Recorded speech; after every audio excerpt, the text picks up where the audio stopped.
Olá, Shalom, a paz do Senhor. Olha, que maravilha foi a nossa primeira aula. Que bênção do Senhor a nossa primeira aula.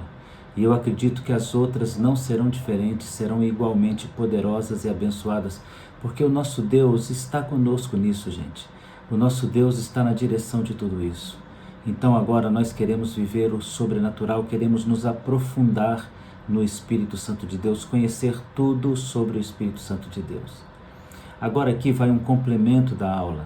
Aquilo que às vezes a gente não consegue falar, porque o Espírito Santo nos conduz para outro caminho, o Espírito Santo nos guia para outro caminho. Então, nós deixamos o Espírito Santo conduzir as coisas, é bem melhor, você não acha? Então aqui nós estamos complementando a aula do Moving the Church, pneumatologia, imersão no Espírito Santo, total imersão no Espírito Santo. Então a nossa divulgação agora é por meio dessa gravação, desse estudo que nós vamos divulgar e apresentar a vocês a matéria que deveria ser complementar àquela que nós fizemos ontem. Então vamos lá. Nós vamos falar então sobre o Espírito Santo e a sua revelação. Sabe, queridos, porque a revelação do Espírito Santo, ela precisa obedecer um caminho, ela precisa obedecer uma direção. E qual seria a direção? A direção que a Bíblia aprove, a direção que a Bíblia concorde com ela. Então nós vamos começar aqui pontuando algumas verdades sobre a direção do Espírito Santo. Nós sempre começamos com perguntas, porque perguntas movem o mundo, e não respostas, mas perguntas movem o mundo. E a primeira pergunta que fazemos agora é exatamente essa: o que a nossa experiência com Deus pode fazer para explicar Deus? Será que a nossa experiência com Deus ela tem potencial para explicar o Senhor? Muitas pessoas querem explicar a sua experiência, usar a sua experiência para explicar a Bíblia, para explicar Deus.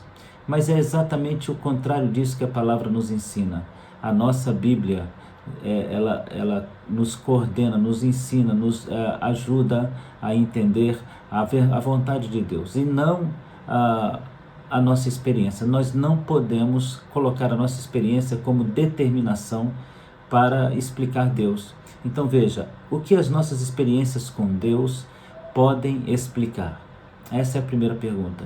O que as nossas experiências com Deus podem explicar? E eu digo para vocês que as nossas experiências com Deus têm um propósito em nossas vidas. Obviamente, o Senhor nos dá experiências para nós nos aprofundarmos no relacionamento com Ele. Mas veja, nossa experiência com Deus explica Deus? Será que estamos certos quando queremos explicar Deus a partir da nossa experiência? Ou explicam as nossas experiências com Deus? Então deixa eu explicar de novo para você. Será que nós podemos usar a nossa experiência para explicar Deus? Ou nós usamos a nossa experiência com Deus para explicar a nossa experiência com Deus? Parece estranho essa frase no momento, mas medite comigo. A nossa experiência com Deus explica a nossa experiência com Deus. Nós não podemos determinar que a nossa experiência vai explicar Deus ou vai explicar a vontade de Deus. Nós temos uma experiência com Deus, amém? E a nossa experiência com Deus vai explicar a nossa experiência. Nós vivemos algo para poder dizer como vivemos, o que passamos, e não para determinar o que aquilo significa na Bíblia.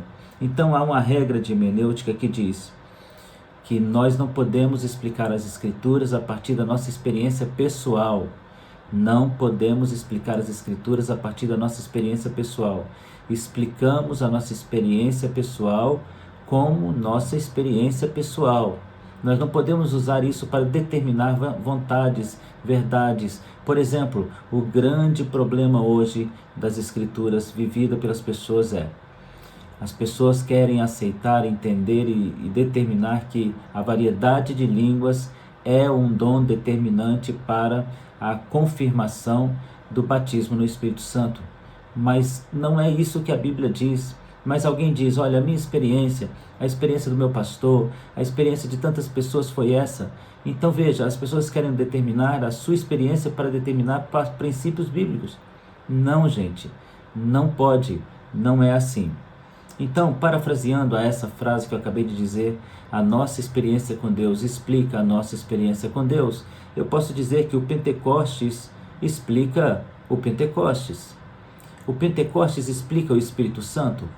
Não, o Pentecostes explica o Pentecostes. Essa frase que eu criei, que eu coloquei aqui para vocês, é uma frase, na realidade, que é inspirada, né, na frase de Alberto Caeiro, que diz: o universo não é ideia minha. A minha ideia do universo é que é uma ideia minha. Então essa frase de Alberto Caeiro é uma frase que deve ser levada em conta. Então, parafraseando Alberto Caeiro, eu digo: Deus não é uma ideia minha, a minha ideia de Deus é que é uma ideia minha. O Espírito Santo não é uma ideia minha, a minha experiência com o Espírito Santo é que é uma ideia minha. A minha ideia do Espírito Santo é que é uma ideia minha. Nós não podemos pegar agora e tentar enfiar na cabeça das pessoas que a minha experiência com Deus, a minha vida com Deus, o meu momento com Deus, determina o momento do outro com Deus. Isso é loucura, gente. Isso é loucura. Não é assim que funciona. A minha experiência com Deus determina a minha experiência com Deus. Então vamos lá, queridos. Se as minhas experiências, preste atenção, explicam as minhas experiências, quem pode explicar o Espírito Santo de Deus? Se as minhas experiências explicam as minhas experiências, quem pode explicar o Espírito Santo de Deus? Você tem ideia? Se a minha experiência está explicando a minha experiência, quem explica o Espírito Santo de Deus? Qual resposta você teria? A minha experiência com Deus explica a minha experiência. A minha ideia de Deus apresenta a minha ideia de Deus. Quem explica o Espírito Santo? É o próprio Espírito Santo. É o próprio Deus. Gente, você não pode determinar coisas em Deus. João 16, de 1 a 14 diz: Tenho-vos dito essas coisas para que vos não escandalizeis, expulsar-vos-ão das sinagogas. Vem mesmo a hora em que qualquer um que vos matar, cuidará de fazer um serviço a Deus. Isto farão porque não conheceram o Pai e nem a mim. João 16, 1, 4. Mas tenho-vos dito, a fim de que quando chegar aquela hora, vos lembreis que já vos havia dito, que se eu não vos disse isto desde o princípio, porque estava convosco. Agora vou para aquele que me enviou, e nenhum de vós me pergunta: para onde vais? Antes, por isso tenho dito, e o vosso coração se encheu de tristeza. Olha o que o Senhor está dizendo. Ele está dizendo para nós, vamos ler de novo, ele está dizendo para nós no verso 1, eu tenho dito essas coisas para vocês, para que vocês não se escandalizem. Eles irão expulsar vocês da sinagoga, eles irão perseguir vocês. O que o Senhor está dizendo é que essa é a experiência que cada um vai viver com o Espírito Santo. Mas veja, não está dizendo que todos vão viver com o Espírito Santo. Está falando que os apóstolos iriam viver isso com o Espírito Santo. Então o que nós podemos entender é, o Senhor não escondeu nada de nós. Inclusive, Ele não escondeu que a nossa experiência com Deus é uma experiência nossa vivida com o Espírito Santo. Se você olhar para a história dos apóstolos e tentar incutir em nossa cabeça que a história, a experiência deles é a nossa expectativa, então nós vamos nos frustrar muito. Porque a nossa expectativa não pode ser aquilo que foi vivido por outra pessoa. A nossa expectativa é aquilo que Jesus prometeu que nós viveríamos. Entende a diferença? Percebe a diferença? A sua experiência com o Espírito Santo não pode explicar o Espírito Santo. Você acha lindo aquele momento em que o Espírito Santo se derramou sobre os apóstolos? Eu acho também sensacional, acho fantástico aquele momento. Um derramado Espírito Santo, um vento impetuoso que entrou dentro do cenáculo, e eles foram totalmente tomados e dominados pelo poder do Espírito Santo. Algo lindo e especial. Mas veja, você vê em algum momento repetido exatamente aquilo que aconteceu no Pentecostes? Não exatamente. Nós podemos ver, por exemplo, que eles falaram em novas línguas, como diz as Escrituras, mas nós não vemos outras pessoas vivendo a mesma experiência do mesmo modo, reunidos em uma casa, o vento entrou impetuoso, foi visto línguas como repartidas de fogo sobre cada um deles, e eles começaram a falar em outras línguas. A gente não vê isso. E sabe por que a gente não vê isso? Porque a nossa experiência pessoal não explica a experiência que todos devem viver com Deus. A nossa experiência pessoal não pode ser usada como parâmetro para explicarmos a experiência que todos vivem com o Espírito Santo. Agora, por que temos tantos problemas com essas questões? Nós queremos que as pessoas vivam aquilo que nós determinamos, nós queremos que as pessoas passem por aquilo que nós determinamos e não é assim. Por quê? Por que não é assim? Queridos, aprendam, guardem isso no coração de vocês. Nós estamos lidando com algo que não conhecemos, até conhecermos profundamente, tudo vai nascer de uma especulação. Por isso você precisa dessa semana de intensa com Deus, intensa com o Espírito Santo. Precisa dessa semana do mover do Espírito Santo, você precisa dela. Por quê? Porque você vai conhecer melhor o Espírito Santo de Deus. Amém? Você vai conhecer melhor essa pessoa maravilhosa. O grande problema é que a gente tem o Espírito Santo como figuras. Nós enxergamos o Espírito Santo nas figuras que são reveladas na Bíblia. Por exemplo, Efésios 5, 18 a 20 diz que ele é como alguém que enche a gente.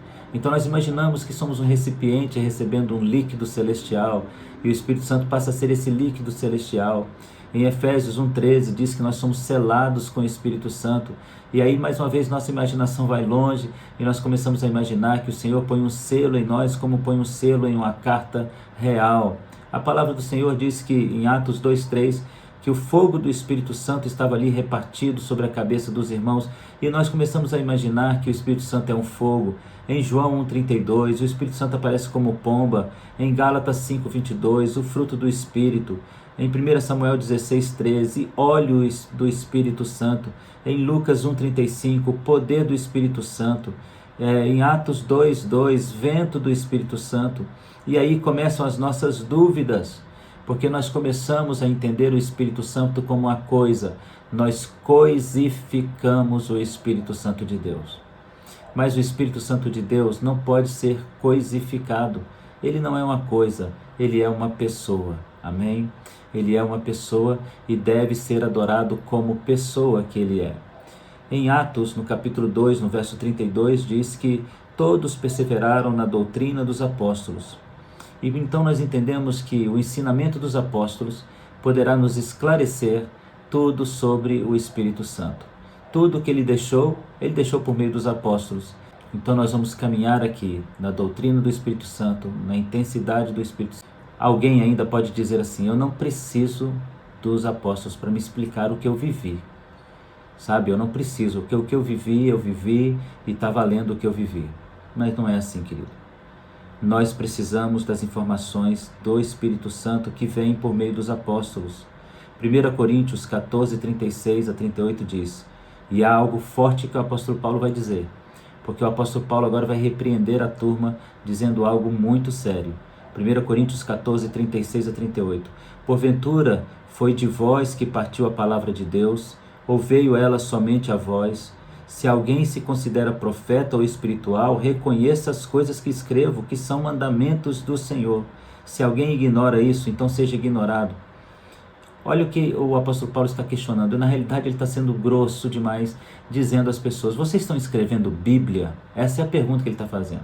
Vocês estão escrevendo Bíblia? Porque eu estou, diz o apóstolo Paulo, eu estou escrevendo a palavra do Senhor. Você está escrevendo a palavra do Senhor? Porque se você estiver escrevendo a palavra do Senhor, então o que você fala deve se colocar com aquilo que eu falo. Mas se você considera que o que eu falo é a palavra do Senhor, é Bíblia, então considere o que eu falo, seja submisso ao que eu falo. E o que ele vai dizer é exatamente o contrário ao que a maioria das pessoas dizem. Sabe, as pessoas dizem: minha experiência espiritual é a maior explicação que eu tenho. Mas a palavra do Senhor diz: não creia em todo espírito, provai os espíritos se são de Deus. E o espírito a ser provado aqui é o espírito do homem que se diz de Deus. Enquanto alguém diz: a minha experiência com Deus diz tudo, eu não preciso de apóstolo me explicando nada. Então o Senhor diz: não é assim, a experiência sua não explica tudo. Então 1 João diz: não creia em todo espírito, porque muitos espíritos falsos e enganadores já saíram do meio da igreja e já começaram a infestear como uma praga em muitos corações. Eu afirmo a vocês, nem toda experiência espiritual é com o Espírito Santo. Nem toda experiência espiritual é com o Espírito Santo. Lembre-se que o inimigo é espírito, que ele é enganador. 1 Timóteo 4:1, mas o Espírito expressamente diz: que em tempos posteriores alguns apostatarão da fé, dando ouvido a espíritos enganadores e a doutrina de demônio. Olha o que a palavra de Deus diz: nem tudo que é espiritual é do Espírito Santo. Nem tudo que é espiritual vem do Espírito Santo. A história mostra que muitas coisas estranhas aconteceram de experiências de pessoas com o Espírito Santo e que parecem ser loucura e que o Espírito provado deles poderia negar a presença do Espírito Santo. Por exemplo, existe um homem que foi conhecido como Simão o Estilita. E estilita significa que ele viveu em cima de uma pilastra. Exatamente. Ele resolveu viver a vida em cima de uma pilastra. E as pessoas começaram a fazer peregrinação a Simão Estilita para que ele profetizasse. Ele viveu ali sobre supremo sacrifício, sobre duro sacrifício. Ele viveu ali como se fosse um hindu trazendo sacrifício ao seu corpo, à sua carne, matando sua carne. Mas isso foi loucura, e nós sabemos que isso não é o que o Espírito Santo nos ensina sobre servir a Deus. Tem outro caso que é da vidente de Delfos, que profetizava depois de se dizer possuída é o que ela dizia, dava gritos e espumava pela boca. Como nós vamos entender isso? Nós temos o Pacômio do Egito, que o anjo dizia a ele como ele deveria fazer. Um anjo falava com ele, e a palavra do apóstolo Paulo nos diz: se um anjo descer do céu, um anjo de luz, de se ensinar outro evangelho, seja loucura para você. Mas essa aqui é sensacional. Hildegard do Reno escreveu um dicionário com 900 palavras em línguas estranhas. Ela traduziu o que ela falava e ela contava o que cada palavra significava, e as pessoas escreveram um dicionário de variedade de línguas. Meu irmão, isso chega ao ponto do ridículo. Isso chega ao ponto do ridículo. Uma comunidade também puritana que nasceu na Europa, chamado Quakers, eles tremiam tanto nos bancos, tremiam tanto que as pessoas costumavam cair dos bancos.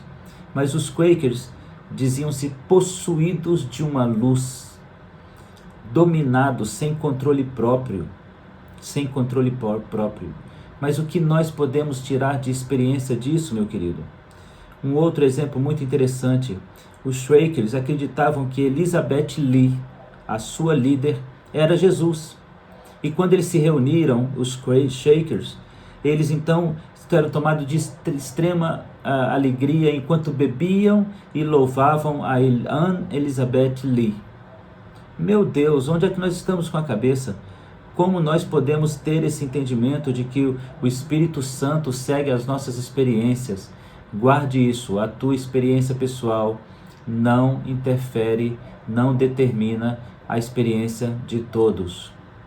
A sua experiência pessoal explica a sua experiência pessoal, não explica o Espírito Santo. Esse pequeno vídeo que nós estamos mandando para você é uma pequena pitada do que está acontecendo nessa semana intensiva do Espírito Santo, onde nós estamos no Moving Escatologia Fácil, estudando com um grupo sobre o Espírito Santo. Você precisa fazer parte dessa história. E na próxima turma, você deverá ser convidado, e aceite o convite. Aceite o convite, venha conosco adorar o Senhor. Deus abençoe você.